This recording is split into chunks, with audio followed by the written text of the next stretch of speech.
Hi and welcome back to Kita's Creation. So today we are making a rose clay mask, and this mask does have some surfactant in it, which will make it easier to wash off.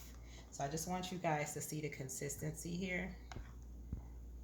It's emulsified as well, so it does include emulsifying wax. So let's go ahead and get straight into the recipe. So to start, I'm going to mix my 6 grams of glycerin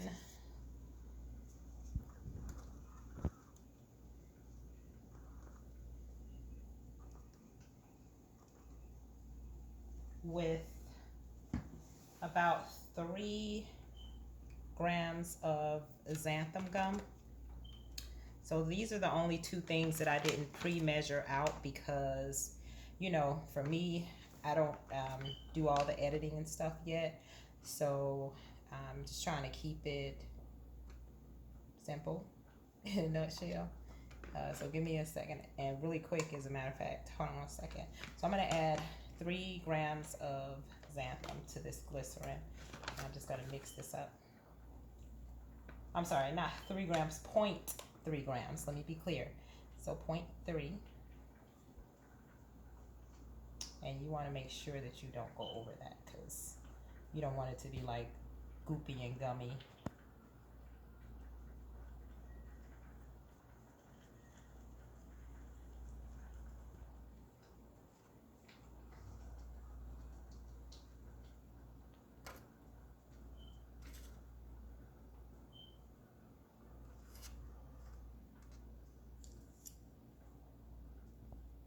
All right, so I'm gonna go ahead and mix these two together. And as I mentioned before, glycerin is a humectant, which draws moisture into the skin from the air. And then xanthan gum is just a form of a natural thickener, okay? So that's that. I'm gonna set this to the side. And what I'm gonna do next is add this to my water. So I have about 100 and let me see how much water I put in here. So I have about 128 grams of water here. It's already pre-measured out. And to this water, I'm gonna go ahead and add my xanthan gum mixture. So this is going to add that moisture as well as thicken the water. And this is what's gonna give the mask a more thicker consistency. So as you can tell, it's gonna start to gel a little bit. And that's what we want. All right, so to this combination, I'm also gonna add about 20 grams of hibiscus tea. Now, there are more benefits to hibiscus tea than when I say I think it's given credit for, because it's mostly used in like hair products, but you can also use it in skin products because it's really high in vitamin C. It does help to produce collagen in the skin, and it also helps with inflammation. So I'm gonna add that, and as a matter of fact, it adds a really good color to it. So it's like offering multi benefits, and that's why, you know, I decided to use it in here. So now that we have this phase ready, I've already prepared my next phase, which is just a combination of emulsifying wax and rose oil. So this is the emulsifying wax that I use. It is plant-based. So I have that, and I have some rose oil that I normally mix together, which is just a combination of different oils mixed with my essential oil. It's like a rose scented essential oil. So I'm not gonna add an essential oil at the end because it's already in my rose oil. So moving on, we're gonna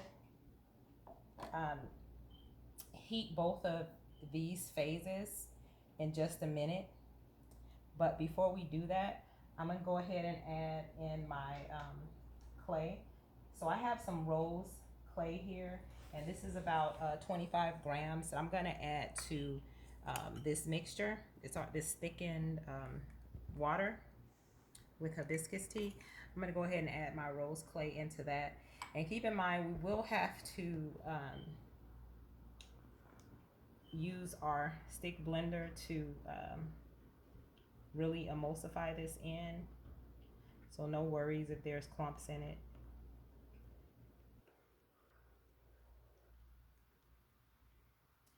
Okay, so now you want to add, you want to warm this phase as well as your other phases. I have my surfactants already pre-measured out as well. So with this phase here, we're already done. So I'm not going to do a whole lot more to this. I feel like it's mixed okay considering it's going to go over heat, and you want to warm all of your phases up. This particular one, as well as your oil phase that has the emulsifying wax and the rose oil and your surfactant. And with the surfactants, I have about 23 grams of, I'm using the cocamidopropyl betaine, which is it's a plant-based surfactant, as well as the glucoside, I'm sorry, and it's also a plant-based surfactant. So I'm going to mix those two to about 23 grams. And we're going to warm all three phases to, you want to get it to about 75 degrees Celsius. And that's what I'm going to do, and I'll be right back. Okay, so now that we have our oil phase warmed, and we have our water and clay phase warmed, I'm going to combine the two of these together. I'm just going to pour this in, and at this point is where you want to mix it with your stick blender if you have one, or whichever mixer you have. So I'm just going to pulse it.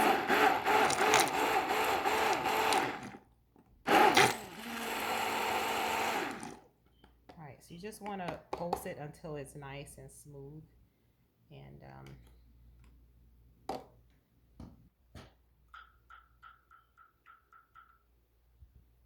not to make a huge mess. Okay, so now this is where I'm gonna add about 0.5 grams of Crofix, which is just a thickener, and I just like the viscosity that it gives this product. So give me a second. I'm gonna tear my scale down, and I'm gonna add 0.5 of Crofix. All right. So that went a little bit over to 0.6, and I'm just adding that to my surfactant mixture, and I'm going to mix this in, and I'm going to add my surfactants into the other two phases, and I'm just going to stir this. And at this point, you're going to let it cool down a little bit, but this is the point at where you would add, like if you wanted to add any other products to it, like let's say panthenol or propanidol. I don't know how to pronounce it, but if you know what I'm talking about, then yeah, you want to add those ingredients last, as well as your essential oil. Obviously, I just added my essential oil was already in my oil. I don't recommend doing that. However, mine was already mixed in. So, but typically, yeah, you would just add your essential oils at the very end, just to protect the integrity of it, so that you don't heat it up with the other phases. So at this point, like I said, after it cools down, you want to make a slurry of just a couple of drops of this, and just about one part of this and like 2 parts water, and you're gonna mix it with you're gonna mix it together, and then you'll take your pH test strips and test the pH. You want to make sure that it stays under about a pH of, I'm gonna say between 5 and 6 would be good. When I tested this one, it came to about 4.5. So what I did was I just added a sprinkle of baking soda, which brought the pH up just a little bit because I wanted it to be between, like I said, five, maybe five, 5.5, 6. So that's that. And you also want to remember to always add your preservative. I use this Liquid Germall Plus to any products that you're making, whether you're using them for your personal use or selling them. If it has water in it, you definitely want to add a preservative. So anyway, that wraps up this video. And again, I want to thank you guys for watching Kita's Creations, and until next time.